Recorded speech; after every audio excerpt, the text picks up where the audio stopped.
Hello guys, in this video I'm going to teach you how to make a gear wheel in Blender.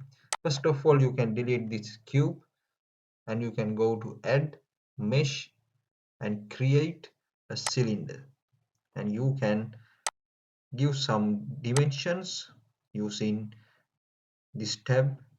My Z value is 0.4 millimeters. Now zoom in this. Now you can shift alt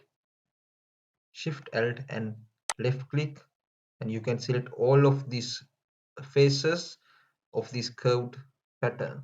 Now you can go to select, checker deselect, and right click, inset faces.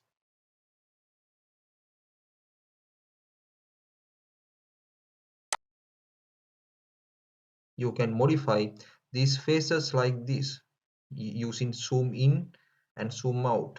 Now you can go to inset select. You can give the depth value of the gear teeth.